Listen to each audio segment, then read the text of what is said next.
For today's headlines, don't fake inoculation cards, MECO tells migrant workers. Senate approves MDDA creation. Marcos clears second case, others hang. NAIA intercepting infected passengers. Low Angat level alarms, NWRB. BARMM urges scrap Sabah port fees. North Korea fires more suspected missiles. Good morning, I am Venice Bautista and you are watching Tribune News on Q. Today is January 18, 2022, and here are the latest news of this Tuesday morning. The Manila Economic and Cultural Office, or MECO, on Monday warned Taiwan-bound Filipino workers against the use of fake vaccination cards as Taiwan is set to reopen its doors to migrant workers. MECO labor official and lawyer Cesar Chavez Jr. said that a legitimate vaccination card is one of the requirements for migrant workers entering Taiwan. The Republic of China, he said, is likely to allow the entry of overseas Filipino workers before or after the Lunar New Year, which occurs between January 29 to February 14, when more quarantine facilities are expected to be available. We are just waiting for the reopening of Taiwan, which is likely to happen before the Chinese New Year or immediately after the Chinese New Year. They would like to clarify some issues with us, such as vaccination cards, Chavez related to Daily Tribune's digital morning program, Gising Na. Chavez said that they are asking for a sample copy of the Philippine-issued vaccination card because they caught people who used fake vaccination cards before the closure of their borders. He noted that the Taiwan government issued a warning against the use of forged vaccination cards after foreign travelers were caught using fake COVID-19 vaccination certificates. Chavez said thousands of Filipino workers are currently waiting for Taiwan to reopen its doors for migrant workers after it closed its borders in May 2021 due to a surge in the number of local COVID-19 cases. The Senate on Monday approved a proposed measure that seeks to create the Metropolitan Davao Development Authority, or MDDA. With 23 affirmative votes and no negations, senators passed on third and final reading House Bill 8930, which authorizes the establishment of a body that will coordinate and promote socio-economic growth and sustainable development in the region. Senator Francis Tolentino, the sponsor of the measure, lauded its passage. Tolentino said in his speech that the establishment of the MDDA will institutionalize the rapid urbanization in the Davao region through strategic and viable reforms directed primarily towards regional cooperation and economic growth. He said that by agglomerating the major cities and municipalities in the region, the MDDA will further liberalize local government units within its jurisdiction from the dependence upon the national government and promote a sustained and all-inclusive decentralization in the region. The lawmaker further noted that agglomeration of the cities in the Davao region was emphasized by the coronavirus pandemic, where critical decisions such as vaccine distribution, curfew implementation, and community quarantine measures are made not by each local government unit, but in unison through the metropolitan councils or regions. Tolentino also mentioned that the COVID-19 pandemic has brought to fore urban pandemic resilience and encouraged economic cooperation and interlinked health strategies among neighboring local government units. Upon its establishment, the MDDA will be mandated to formulate plans aligned to the Davao Region Development Plan and Philippine Development Plan 2017 to 2022. It will also set and implement policies related to traffic, waste management, and public safety and security for Metro Davao and coordinate, regulate, and enforce the implementation of these programs and projects with concerned national governments. The House of Representatives passed on third and final reading a similar measure in March. Ferdinand Bongbong Marcos Jr. on Monday hurdled the second case that sought to dislodge him from the 2022 election ballot But his fight is far from over, with 5 disqualification cases against him still waiting resolution. On January 17, the Commission on Elections, 2nd Division, junked a petition to cancel the Certificate of Candidacy, or COC, of the late dictator's son and namesake for lack of merit. A group of civic leaders led by priest Christian Buenafe and represented by former Supreme Court spokesperson Ted filed the junk petition. The petitioners mainly argued that Marcos committed false representation when he stated in his COC that he is eligible to run for president despite his 1997 conviction for failure to pay income tax returns, or ITR, from 1982 to 1984. This conviction by the Court of Appeals, they averred, made Marcos ineligible to run for any public office as it is an accessory penalty of the tax code. In the 32-page decision penned by Commissioner Socorro Inding, however, it was ruled that Marcos' material representations in his COC that were questioned by the petitioners were not false. The COMELEC 2nd Division also disagreed that Marcos was perpetually disqualified from holding public office as the CA contained no definitive declaration of any ruling on disqualification. It also ruled that Marcos' tax case conviction does not involve a crime of moral turpitude. TE's group will file a motion for reconsideration with the Commission and bank within 5 days. TE said in a social media post that the petitioners disagree and will seek reconsideration within the period provided under the COMELEC rules. Meanwhile, lawyer Vic Rodriguez, Marcos' counsel and spokesperson, and Liloan Cebu Mayor Cristina Frasco, spokesperson of Davao City Mayor Sara Duterte Carpio, welcomed the decision. Rodriguez said that the petitioners' mere creativity for writing and wanting what is not written in the law as a basis to cancel the Certificate of Candidacy of presidential aspirant Bongbong Marcos is way too frivolous and unmeritorious to override the basic precepts of the Constitution. Tribune News on Cue will be back after these short reminders. Botomoto Halalan 2022, the Daily Tribune special coverage. Si Harry Roque ang pinakamagaling na spokesman, kaya inggit sa kanya ang oposisyon. Tama lang na ipinaglaban ko ang balik trabaho para bumalik ang kita ng mga nagtatrabaho at naghahanap buhay. Hindi pwedeng magutom ang pamilya. Dapat lang po ingat buhay para sa hanap buhay. Basta trabaho, kita at hanap buhay ang nakataya. Nasa harap niyo po ako. Ibigay natin ang tudong suporta kay Harry.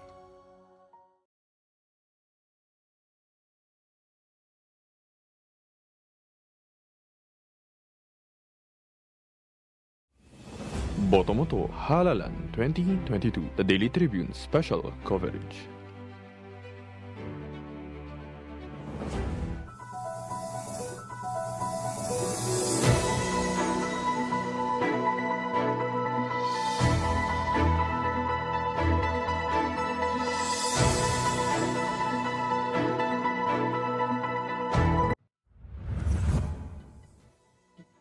We're back on Tribune News on Cue. In other news, a total of 68 departing passengers who tested positive for COVID-19 infections had been intercepted at the Ninoy Aquino International Airport, or NAIA, from 1 to 15 of January this year. Manila International Airport Authority, or MECO, General Manager Ed Monreal on Monday expressed dismay that most of the passengers intercepted reasoned out that they did not check the results of their RT-PCR COVID tests before going to NAIA. Monreal said it would be the height of carelessness for anyone not to check the results of their tests, especially if they are leaving the country. MECO records show that in 2021, 576 passengers were also intercepted at the NAIA and sent home for having positive COVID test results. The MECO chief appealed to all passengers to be responsible for their safety and those of their fellow passengers. The intercepted outbound passengers were both for domestic and foreign flights, and Monreal said airline passengers must first wait for the release of their RT-PCR test results and to check them carefully before going to the NAIA to catch their flights. Likewise, the MIAA reminded all domestic passengers of the Department of Transportation's no vaccination, no ride policy, thus they must be ready to show their vaccination cards along with government-issued identification cards with photos. The Civil Aeronautics Board has directed the MIAA to enforce the DOTR order, according to Monreal. A water crisis in the middle of a global health crisis would be unimaginable, but rain scarcity is currently threatening our supply. On Monday, the water elevation level in Angat Dam in Bulacan, the main source of water supply in Metro Manila, dropped anew to 199.44 meters from the last recorded 200.33 meters on Friday, January 14. Its spilling level is 217 meters. In a text message on Monday, National Water Resources Board or NWRB Executive Director Sevilio David Jr. attributed the decline to the low precipitation in the Angat Dam watershed. David told the Daily Tribune that the main reason for the water level decline is the relatively low precipitation in Angat watershed and rain is very scarce lately. Based on the latest data from the Metropolitan Waterworks and Sewerage System, the water level in Ipo Dam in Bulacan also slightly dipped to 98.69 meters on Monday from 98.70 meters on Friday. The La Mesa Dam in Quezon City likewise marginally dropped on Monday to 79.18 meters from 79.20 meters on Friday.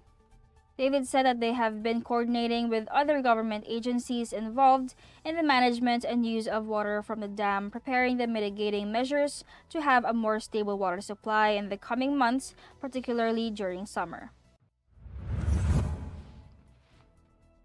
The BIMP EAGA Business Council for Bangsamoro Autonomous Region in Muslim Mindanao has urged the Sabah government to scrap the tag and pilotage fees for 500 tons and below cargo vessels buying essential goods in Malaysia. BEBC BARMM Chairperson Redendor Popoy Lodin said that the port fees are a financial burden on the part of BARMM traders and might drive investors away from doing trade in other businesses in the region. Lodin explained that the Sabah government is charging cargo vessels weighing 500 tons and below a tagging and pilotage fees amounting to 36,747 pesos and 14,698 respectively per trip. He added that the EBC BRMM had noticed a significant drop of BARM businessmen plying the BARMM Sabah commercial route. Lodin said that only 30% of our wooden barter trade vessels are now still operational, while the remaining 70% either they stopped their operations or diverted to other routes offered by neighboring countries like Singapore, Thailand, Vietnam, including Pakistan. Officials visited Sabah recently that they brought the issue to Chief Minister Datuk Seri Hajiji Noor and BIMP EAGA Sabah Special Envoy Tan Sri Pandikar Amin. Vessels with 500 tons and above entering ports in Malaysia are required to engage the services of professional navigation, tagging, maneuvering personnel, and pilot barge for safety precautions. Lodin said that the requirements should not be imposed on vessels coming from BARMM because all its vessels during the trade with Sabah were below 500 tons and claimed that BARMM traders are more than willing to pay other port charges when deemed required by the Malaysian Transport Authority. Meanwhile, the other problem that we are facing is the refusal of the Malaysian Maritime Authority to recognize the maritime clearance certificate issued by BARMM. Lodin told that they are required to present maritime certificates issued by the National Maritime Office in Manila instead of those issued by BARMM, and getting the clearance certificate from the National Office in Manila is not only time-consuming but also expensive. Tribune News on Q will be back. Stay with us. Botomoto Halalan 2022, the Daily Tribune special coverage. This public service advisory is brought to you by Daily Tribune and 100.3 RJFM. Oh, vaccination, isolation, gotta keep up with my nutrition, gotta maintain my body condition, then I can take my vaccination. What do I choose? What do I take? As long as it is not a fake. AstraZeneca, Moderna, BioNTech, even Sinovac, okay na. Babakuna ka ba, babakuna ka ba, babakuna ka ba, babakuna ka ba, babakuna ka ba, babakuna ka ba. Vaccination for the nation, no more isolation. With vaccination, babakuna ka ba, babakuna ka ba, babakuna ka ba, babakuna ka ba, babakuna ka ba, babakuna ka ba, babakuna ka ba, paturok, paturok, paturok. This public service advisory is brought to you by Daily Tribune and 100.3 RJFM. Mga impormasyong direktang makukuha mula sa sources at diretsahang usapan. Yan ang atid namin sa inyo sa programang Straight Talk. Samahan nyo kami sa makabuluhang talakayan live tuwing Martes alas 10 ng umaga sa official Facebook page ng Daily Tribune at TribuneNow on YouTube.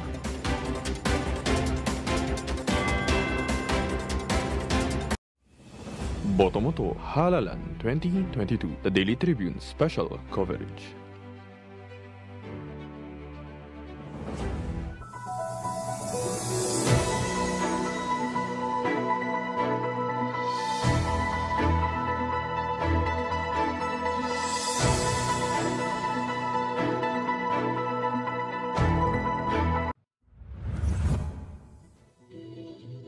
You are still watching Tribune News on Q. For international news, North Korea fired 2 suspected ballistic missiles on Monday, Seoul said, its 4th weapons test this month as Pyongyang flexes its military muscle while ignoring offers of talks from the United States. Fired just before 9 a.m., they flew 380 kilometers at an altitude of 42 kilometers, the JCS said. The frequent and varied tests this year indicated North Korea is trying to improve its technology and operational capability in terms of covert actions, Japanese Defense Minister Nobuo Kishi told reporters. Pyongyang said it successfully tested hypersonic gliding missiles on 5 and 11th of January, with the second launch personally supervised by Kim. Meanwhile, a North Korean freight train crossed this weekend the Yalu River Railroad Bridge into China for the first time in over a year, according to the Yonhap news agency. The move could signal the prospect of resumed China-North Korea land trade, which has been suspended since the start of the pandemic in early 2020. And that wraps up the stories this morning. Before we go, we would like to thank the following: the SM Store, Alala City, Department of Tourism, MG Motors, Hina Motors, Security Bank, and Overseas Community Affairs Council member Alan Lin of Republic of China for their continued support. Again, this is Venice Bautista, and you are watching Tribune News on Q. Stay safe, stay healthy, and stay at home. Good morning. Catch the latest news on our website, tribune.net.ph. Follow us on Facebook, Twitter, and Instagram. Subscribe to our YouTube channel, Tribune Now. Download the Daily Tribune app on Apple Store for iOS and Google Play for Android to get the latest and most comprehensive news online. Daily Tribune invites you to join its Viber community, Katribu, to get updates on the hottest news on politics, business, sports, lifestyle, and entertainment. Emoticons of the Tribune mascot Tarsito are available on our community Viber.